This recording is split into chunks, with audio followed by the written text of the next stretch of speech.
A very warm good morning to everyone present here. Myself Deepika Sharma from BA first year and I am going to explain the Big Bang Theory today. So हम सभी के दिमाग में कभी ना कभी ये question जरूर आया है कि आज हमारा यूनिवर्स किस स्टेट में है। क्या सालों पहले भी ये इसी स्टेट में था? मिलियंस ऑफ इयर्स अगो जब हमारे यूनिवर्स में ना कोई टाइम था, ना कोई एनर्जी थी, ना कोई स्पेस था, तो उस टाइम हमारे यूनिवर्स का ओरिजिन हुआ कैसे, कब हुआ, कैसे हुआ? हर चीज़ की एक शुरुआत होती है। यूनिवर्स के ओरिजिन की शुरुआत कब हुई? तो इन्हीं सब क्वेश्चंस का आंसर करने के लिए डिफरेंट साइंटिस्ट और फिलोसोफर्स ने अपनी अपनी थ्योरी, कॉन्सेप्ट और हाइपोथेसिस टाइम टू टाइम दी यूनिवर्स के ओरिजिन की मिस्ट्री को सॉल्व करने के लिए। बट उनमें से किसी की भी थ्योरी, कॉन्सेप्ट और हाइपोथेसिस साइंटिफिक कमिटी के द्वारा एक्सेप्ट नहीं की गई क्योंकि उन सबके बीच कोई भी एक कॉमन कंक्लूजन नहीं था। बट इससे एक बात क्लियर हो गई कि हमारा यूनिवर्स जिस भी प्रोसेस से बना हुआ है, हमारा सोलर सिस्टम, हमारा अर्थ और हमारे सारे प्लैनेट उसी सेम प्रोसेस से बने हुए हैं। जो बिग बैंग थ्योरी है वो बेसिकली एक एफर्ट है यूनिवर्स के ओरिजिन को एक्सप्लेन करने के लिए। हम ये नहीं बोल सकते कि बिग बैंग थ्योरी वो एक परफेक्ट थ्योरी है, बट अब तक की जितनी भी थ्योरीज हैं उन सबके बीच बिग बैंग थ्योरी एक बेस्ट थ्योरी और एक मोस्ट प्रिविलेज थ्योरी मानी गई है। जो बिग बैंग थ्योरी के फादर हैं वो जॉर्ज लेमेंट्रे हैं। 1927 में इन्होंने बिग बैंग थ्योरी दी। ये एक रोमन कैथोलिक प्रीस्ट है, एक मैथमेटिशियन है, एक साइंटिस्ट है। बिग बैंग थ्योरी क्या है? तो at least 10 to 20 million years ago जब इन्होंने बोला कि जो बिग बैंग है वो एक small volume at very small temperature जब एक ब्लास्ट होता है, एक्सप्लोज होता है, तो उसी को उन्होंने बिग बैंग बोला।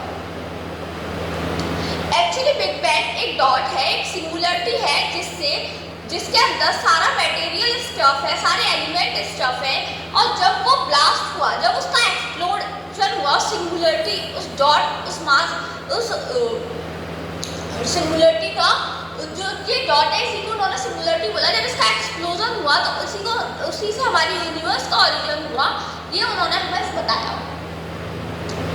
तो बिग बैंग थ्योरी उनके अकॉर्डिंग जो बिग बैंग थ्योरी है वो एक बहुत ही स्मॉल डॉट, जो हमें नहीं पता वो डॉट कहाँ से आया, कब ओरिजिनेट हुआ, लेकिन उस डॉट का जब एक्सप्लोजन हुआ उसमें से different elements time to time निकले।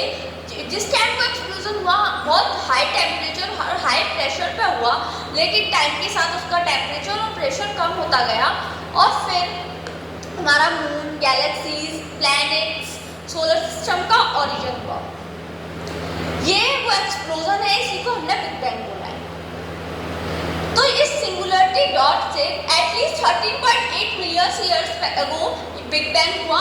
फिर उसके थोड़े सेकंड्स बाद हमें सब एटॉमिक पार्टिकल्स मिले जो आपको दिख रहे हैं पहले फेज में। फिर सेकंड फेज में कुछ सालों बाद हमारे सब एटॉमिक पार्टिकल्स से इलेक्ट्रॉन, न्यूट्रॉन और प्रोटॉन्स का जन्म हुआ। फिर उसके थोड़े टाइम बाद एटलीस्ट 300 मिलियन ईयर्स अगो जो आपको थर्ड फेज में दिख रहे हैं, मून, गैलेक्सीज और स्टार्स का ओरिजिन हुआ, और उसके बाद हमारे सोलर सिस्टम का ओरिजिन हुआ, और इन जनरल हम बोल सकते हैं हमारे अर्थ का ओरिजिन हुआ। तो बिग बैंग थ्योरी के कुछ साल बाद उसे 7 स्टेप्स में डिवाइड किया गया। जो पहला स्टेप है वो हमें बताता है कि जिस टाइम ये एक्सप्लोजन हुआ उस टाइम हमारी अर्थ बहुत ही डेंस और हाई टेम्परेचर पे ये एक्सप्लोजन हुआ था।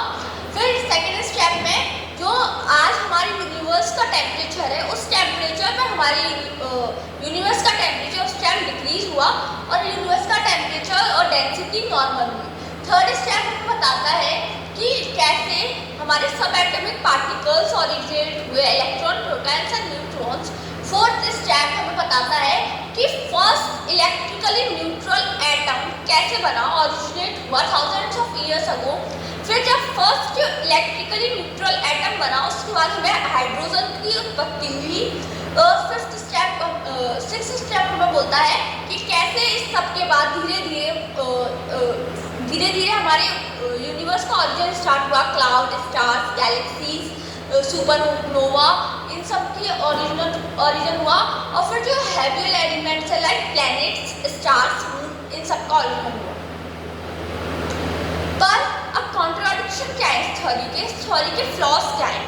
तो ये थ्योरी जैसे कि हमें बता रही है कि यूनिवर्स जो जॉर्ज लेमेट्री के अकॉर्डिंग यूनिवर्स एक वैक्यूम स्टेट पर था, लेकिन law of conservation of energy ये बोलता है कि अगर ना तो एनर्जी बन सकती है, ना तो एनर्जी आइदर भी क्रिएटेड नॉर भी डिस्ट्रॉयड। तो जब यूनिवर्स वैक्यूम स्टेट पर है तो उसमें एनर्जी बनी कैसे? और सेकंड स्टेप जो है वो बहुत कॉम्प्लेक्स है हमारी बिग बैंग थ्योरी, और बहुत जल्दी है।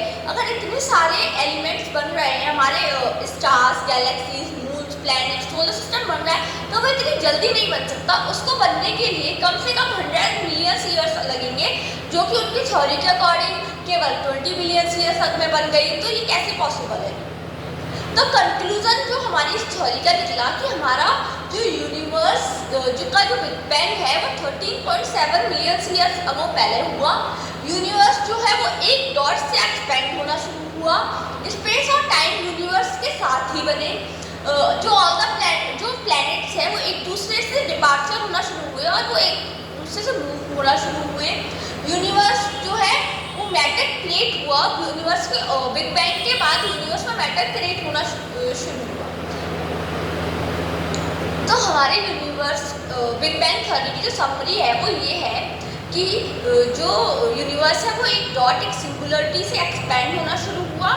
उसके बाद उसमें धीरे धीरे टाइम के साथ चेंजेस आए, चीज़ें बनी, क्रिएट हुई, डिस्ट्रॉय हुई। जो टेम्परेचर था वो पहले बहुत हाई था, फिर वो धीरे धीरे लो होना शुरू हुआ, डेंसिटी लो होनी शुरू हुई, और जो वो डॉट बहुत एक इतना अनइमेजिनली स्मॉल वॉल्यूम था उसका कि वो जब एक्सप्लोड हुआ तो धीरे धीरे उसके साथ हमारा अर्थ, गैलेक्सीज, यूनिवर्स, सोलर सिस्टम सब एक साथ बना। Thank you.